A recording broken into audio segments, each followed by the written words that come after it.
Hello and welcome back to this course, covering the exam topics for the JNCIS ENT certification.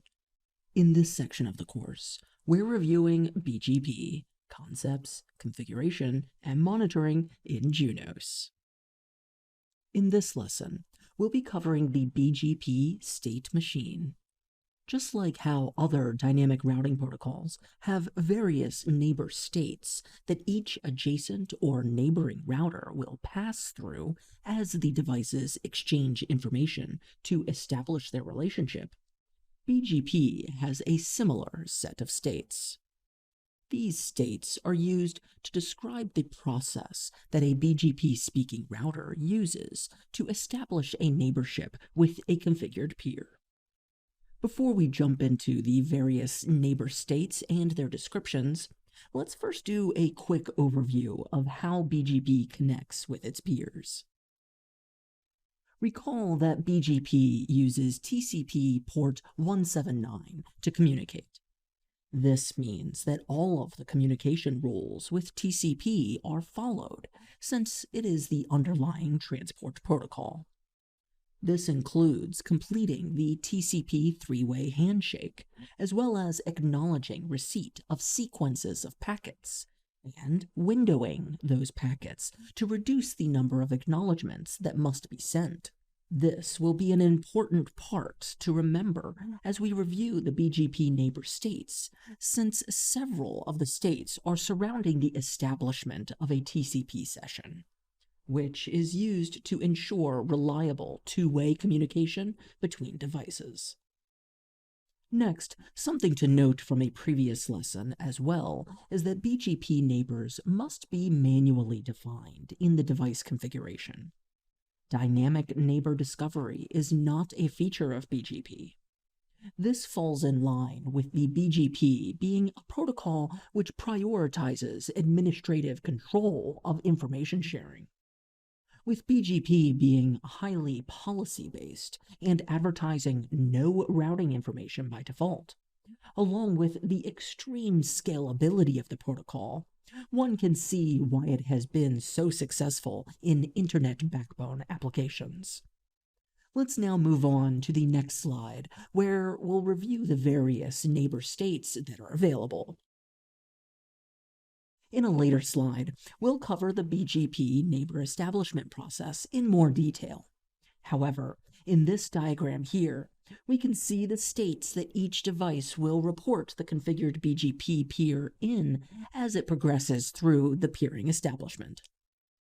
In the table on the right, we have a description of each of these states. The initial state that will find a BGP peer in is the idle state. This state indicates, as it sounds, that the local device is idle when it comes to the neighbor formation process. This can be simply because the BGP process is still starting up and has not started the establishment process. Or it could be that the local device sees the configured peer IP address as being unreachable. Checking that the local device has a route to the peer IP address is a common troubleshooting step when a peer lingers in the idle state. The next state is the connect state. This state indicates that the local device is waiting for the TCP session to be established.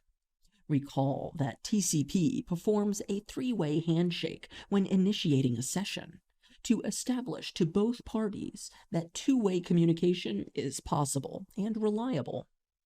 As we see in the diagram, the TCP session is initiated by one device sending a TCP SYN, or synchronize packet. Then the receiver will send a SYN-ACK in response, or a synchronize and acknowledgement, indicating it is sending its own synchronize request and acknowledging the receipt of the synchronization request. And finally, the first device will reply to the SYN-ACK with a TCP-ACK, acknowledging the receipt of the synchronization request. If a SYN-ACK is not received within a short period of time, the local device will show the peer to be in the active state. This indicates the local device is actively trying to establish the TCP session and has not yet been able to establish it. As we see in the diagram, if the TCP session is established, then the local device will send a BGP open message, and the peer will show to be in the open sent state. As the name implies, the open sent state indicates that the TCP session has been established, and a BGP open message has been sent, and the local device is waiting for a BGP open message in response. Recall that the open message includes information like the capabilities of the local device and the autonomous system number. If these attributes do not match what is expected by the receiving device, then the BGP peering session will not establish. When an open message is received from the peer device, then the peer will show to be in the open confirm state. This indicates that an open message was received, but does not indicate that the peer accepts the information presented in the local device's open message, only that the peering device has sent an open message itself. When open messages have been exchanged, the local device will wait for either a keep alive message, indicating the peering device accepts the information and agrees to peer, or a notification message. The notification message may be sent because of some mismatch in the information from what the receiving device is expecting in the open message. Or perhaps if some error has occurred when the peering device needs to terminate the peering establishment. Once keep alives are exchanged, then both devices will show their peers to be in established state. At this point, each device will send update messages to one another to advertise the configured routing information, as well as keep alive messages every 1/3 of the dead interval. In the established state, notification messages may also be sent if one of the peers would like to terminate the peering. So, here we've reviewed the purpose of each of the states and how the device will flow from the idle state to the established state. Let's now take a look at the state machine and see what triggers or conditions can cause a state change and to which state the peer will then be shown. In this diagram, we see each of the states that a BGP peer may be shown in and the triggers that will cause it to transition to another state. The top half of the diagram contains states which are seen during the TCP session initiation, and the bottom half shows states that are then seen as part of the BGP session initiation, after the TCP session is established. When initiating the TCP session, the peer transitions from the idle state to the connect state. If the TCP session is established, then we will see the peer transition to the open sent state.